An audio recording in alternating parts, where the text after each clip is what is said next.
Welcome to another episode of Wealth Beyond Numbers. I'm your host, Dennis Coral, and today we have an interesting topic, which is collaborative divorce. Some of you might have heard of what it is, but we're here with our guest, Francia Cabral, that's going to dive into that topic. But Francia, I just want to let you know, in my years of experience advising and helping clients, I usually see three types of scenarios. Clients that we've been working together for many years, building their wealth, getting ready, helping them get ready to retirement. And then something happens, and then one of the spouses may call me up and say, Dennis, I'm considering doing the divorce. What do I do?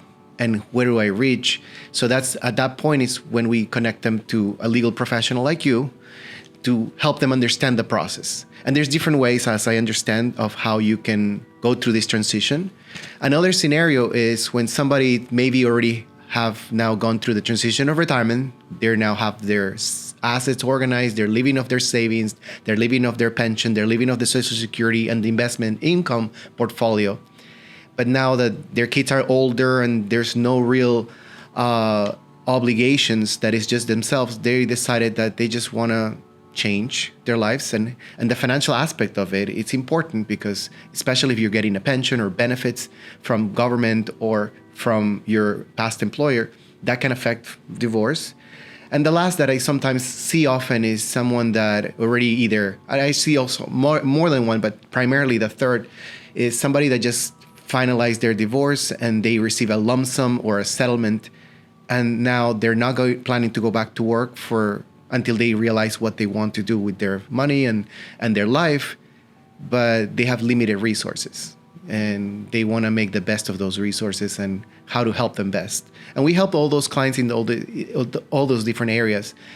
But I would love for you to tell us about collaborative divorce, because there's a lot of misconceptions. There's a lot of things that people know and don't know about what collaborative divorce is. So if you don't mind explaining what collaborative divorce is, that'd be great.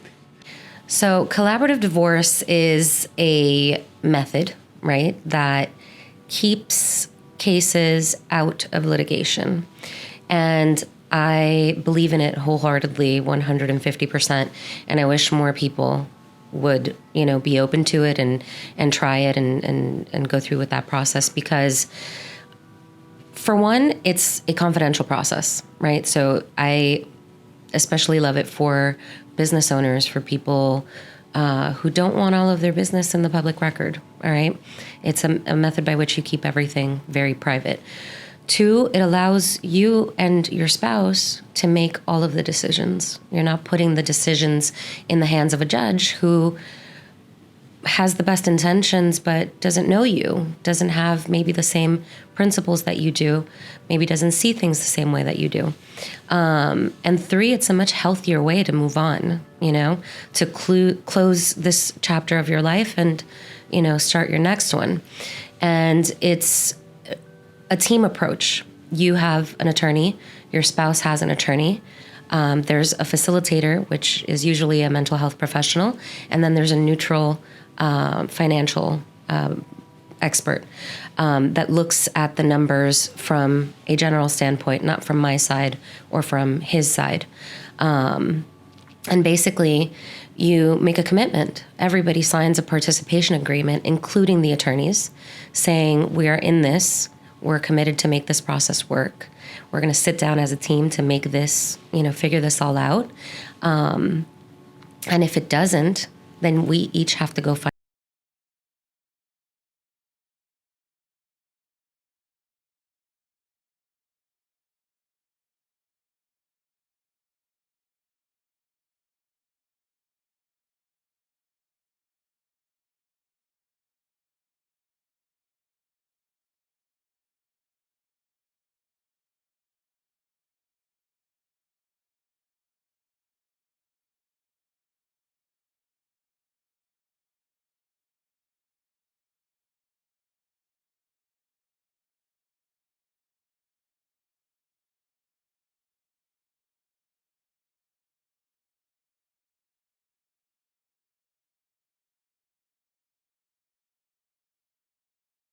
Collaborative divorce, because it sounds to me that it would have created a lot more peace and harmony for all parties.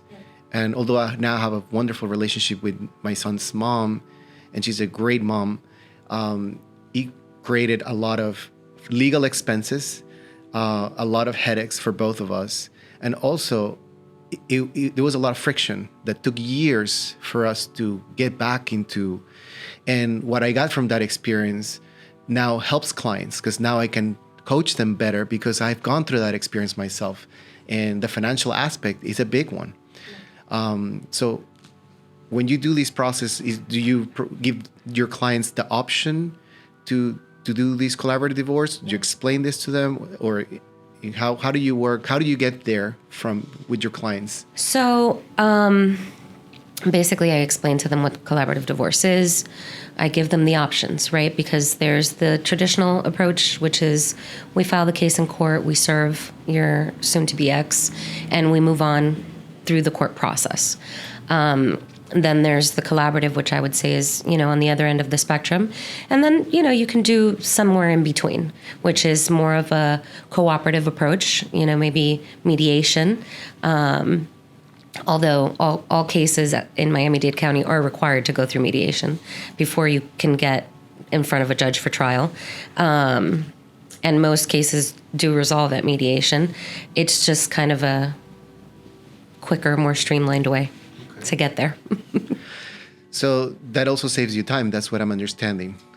It can. Yeah, definitely. Yeah. It's not, I think sometimes people get shocked by, we're paying 4 professionals, in this collaborative. But if you think about the cost of litigation, it's a lot more. You're going to be paying, probably 4 or 5 professionals. You're going to be doing a lot of discovery. You're going to be paying for a lot of time in court, and that gets very pricey. Yeah. So it's cost effective then going through a collaborative divorce. Yeah. It's not the cheapest approach, right? But I think it's the healthiest. And it is cheaper than litigation. Yes. Mm-hmm. I think nowadays it's very important to find peace of mind. Yeah. And from the financial aspect, from the legal aspect, especially when you go through a hard transition as divorce is. Let's switch the topic, because women sometimes end up being the most affected when there is a legal separation. Yeah. I mean, as it is, women have to bear a child, and they don't have that much time off when they bear a kid. And also in the transition of divorce, they may have to stop working if they have to take care of children, or 1 or 2. Also, the man sometimes is the breadwinner.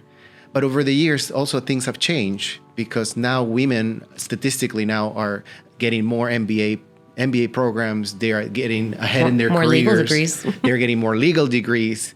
So they're advancing at a faster pace than men. So there seems to be some disconnect that women have to do it all, kind of like you have to be a mom, you have to be a professional, you have to do well in your life and have it all together. And that's not necessarily the case. Also, there is the legal aspect. If you were married for more than 5 years, 10 years, alimony, and that can go either side. But I think that women end up having a more tough time than men when it goes through this transition, in my experience.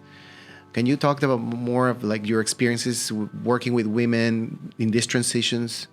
So I think that just generationally speaking, our parents' generation of women, you were either a parent and a mom and a housemaker, or you were a career woman, but you couldn't have both. And then over the years, my generation of women and the younger generation of women, we've realized that we can do it all, but now there's this pressure to do it all and be great at all of it.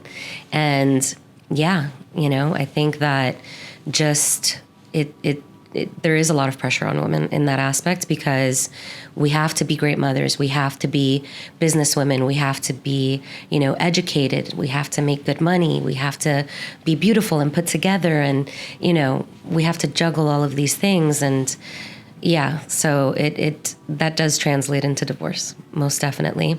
With regards to the financial aspects, a lot of times I see that one parent, usually mom, has given up working for a few years to have children and raise children, especially with, the cost of daycare these days. It becomes more cost effective to have one parent at home sometimes. And then let's say you end up in a divorce.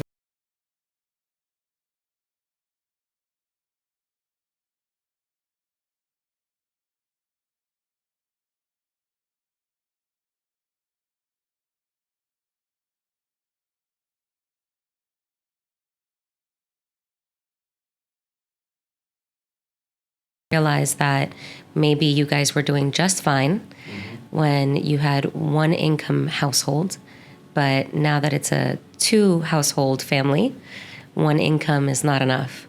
And that does become very scary. So figuring out how we're going to navigate that situation is a perfect situation where we would need a financial advisor, especially for the parent who has been at home. Yeah, I do see that often in my practice, and I've come across many instances where we need to make real shifts in our financial life. Yeah. And it's not just looking at the investment portfolio, but it's looking at the person's lifestyle. Maybe they may have to downsize. Maybe now they can no longer own the home. They may have to liquidate the home and live in a smaller place or relocate so that the parent is closer to the school of the child or the kids. So there's a lot of variables that go into place with that. But thank you so much for discussing the topic of collaborative divorce. I know we decided on women, but it's just such an important topic that I think most women should know and understand. And our next episode, we're going to talk about the role of having a team of professionals in your corner. So stay tuned for